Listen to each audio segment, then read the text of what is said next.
Hello everyone, welcome back to our channel. இன்றைக்கான 20 சென்டென்சஸையும் பார்க்கலாம் வாங்க. அப்பாவுக்கு யாராவது சகோதர சகோதரிகள் இருக்கிறார்களா கேட்பாங்க. நம்ம அப்பா கூட பிறந்தவங்க யாராவது இருக்காங்களான்னு கேட்போம் இல்லையா, அதுதான். Does dad have any brothers and sisters? Does dad have any brothers and sister? அப்பாவுக்கு யாராவது சகோதர சகோதரிகள் இருக்கிறாங்களா அப்படின்னு கேட்குறதுக்கு நம்ம இந்த மாதிரி கேட்கலாம். அடுத்த சென்டென்ஸ், எல்லோரும் தினமும் எனக்கு வீட்டில் உதவி செய்கிறார்கள். வீட்டில் எல்லாருமே நம்மளுக்கு ஹெல்ப் பண்ணாங்கன்னா நம்ம இந்த சென்டென்ஸை சொல்லலாம்.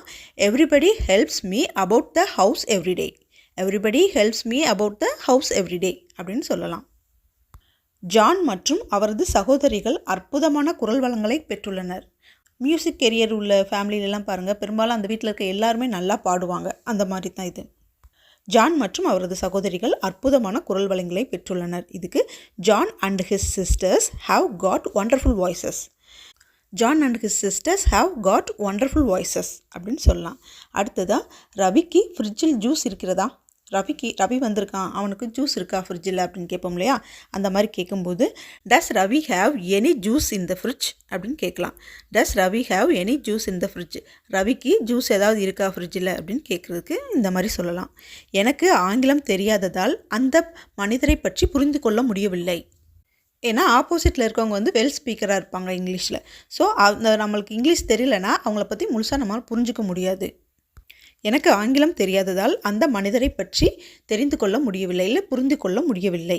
இதை நம்ம சொல்லும்போது I don't understand that man because I don't no English. I don't no understand that man because I don't no English. எனக்கு அந்த இங்கிலீஷ் தெரியாததுனால அவரை பற்றி முழுசாக தெரிஞ்சுக்க முடியலை, அவரை பற்றி தெரிஞ்சுக்க முடியாமல் போயிடுச்சு அப்படின்னு சொல்லலாம். எனக்கு உதவுறதுக்கு உங்களுக்கு நேரம் இருக்கா? எனக்கு உதவி செய்ய உங்களுக்கு நேரம் இருக்குதா அப்படின்னு கேட்கும்போது to you have any time to help me? To you have any time to help me அப்படின்னு கேட்கலாம். உங்கள் சகோதரி அடிக்கடி தேட்டருக்கு செல்வாங்களா, இல்லை உங்கள் சகோதரி அடிக்கடி தேட்டருக்கு போகிறாங்களா அப்படின்னு கேட்கும்போது இந்த அடிக்கடின்னு சொன்னாலே நம்ம என்ன சொல்லணும் அப்படின்னா ஆஃப்டன் வந்துடணும். இப்போ இந்த ஆஃப்டன் வச்சு சென்டென்ஸ் ஃபார்ம் பண்ணலாமா? Does your sister often go to the theatre? Does your sister often go to the theatre அப்படின்னு சொல்லலாம். இதுவே அடிக்கடி வச்சு இன்னொரு சென்டென்ஸ், நாங்கள் அவரை அடிக்கடி பார்ப்பதில்லை. நான் அவங்கள அடிக்கடி பார்க்குறதுக்கு கிடையாது, எப்போயாவது தான் நாங்கள் பார்க்குறோம் அப்படின்னு சொல்லும்போது இந்த சென்டென்ஸ் யூஸ் பண்ணலாம். we don't see him often. we don't see him often. சந்தைக்கு செல்லும் வழி தெரியவில்லை. சந்தைக்கு போகிற வழி மறந்துருச்சு, இல்லாட்டி சந்தைக்கு போகிற வழி தெரியலை அப்படின்னு சொல்கிறதுக்கு I don't know the way to the market. I don't know the way to the market. என் மகனுக்கு ஆப்பிள் பிடிக்காது, ஆனால் அவனுக்கு ஆரஞ்சு பிடிக்கும் சொல்லுவாங்க. என் மகனுக்கு இது பிடிக்காது, ஆனால் அது பிடிக்கும் அப்படின்னு சொல்லும்போது நம்ம இந்த சென்டென்ஸ் யூஸ் பண்ணலாம். இங்கே ஆப்பிள் ஆரஞ்சுக்கு பதிலாக அவங்களுக்கு என்ன பிடிக்குமோ இல்லை என்ன பிடிக்காதோ அதை நீங்கள் ஜாயின் பண்ணி சொல்லிக்கலாம்.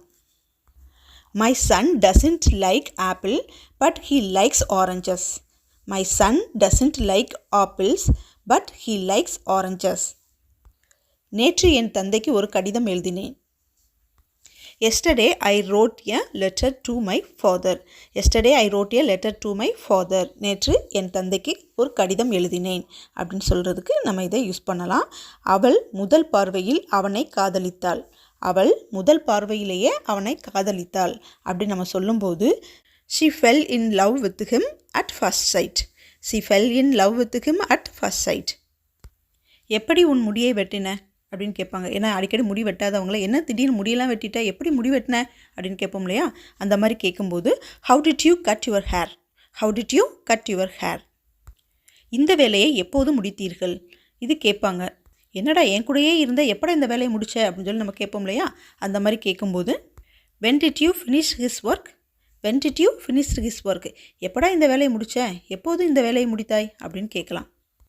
நேற்று எங்களுக்கு வேலை இல்லை.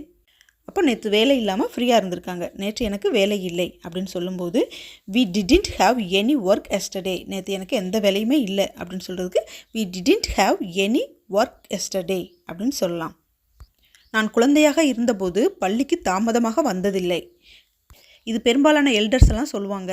நான்லாம் ஸ்கூல் படிக்கும்போது ஒரு நாள் கூட லீவ் போட மாட்டேன், லேட்டாக போக மாட்டேன், இந்த மாதிரி சொல்லுவாங்க. பட் அவங்க ஸ்கூல் டேஸில் போய் பார்த்தா தான் தெரியும் அவங்க நம்மளை விட லேட்டாக போயிருப்பாங்க, இல்லை அடிக்கடி லீவ் போட்டிருப்பாங்க, நிறைய சேட்டையெல்லாம் பண்ணியிருப்பாங்க. ஆனால் நம்மகிட்ட சொல்லும்போது மட்டும் ஸ்ட்ரிக்டாக சொல்லுவாங்க.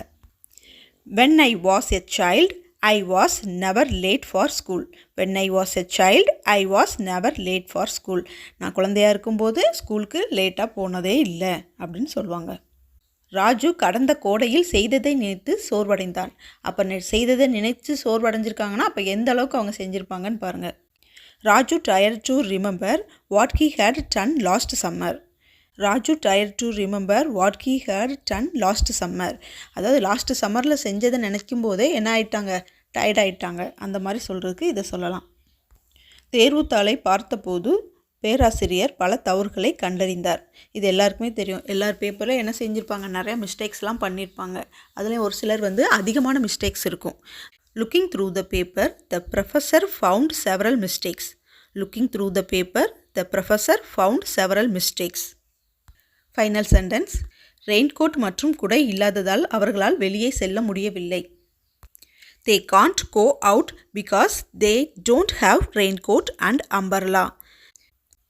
They can't go out because they don't have raincoat and umbrella. இன்றைக்கி நம்ம பார்த்த 20 சென்டென்சஸும் கண்டிப்பாக உங்களுக்கு பிடிச்சிருக்கும், புரிஞ்சிருக்கும் நான் நம்புகிறேன். இது போல் மேலும் வீடியோக்களுக்கு என்னுடைய சேனலை சப்ஸ்கிரைப் பண்ணுங்கள், லைக் பண்ணுங்கள், ஷேர் பண்ணுங்கள். மறக்காமல் பக்கத்தில் இருக்க பெல் ஐக்கானை கிளிக் பண்ணிக்கோங்க. Thank you for listening guys.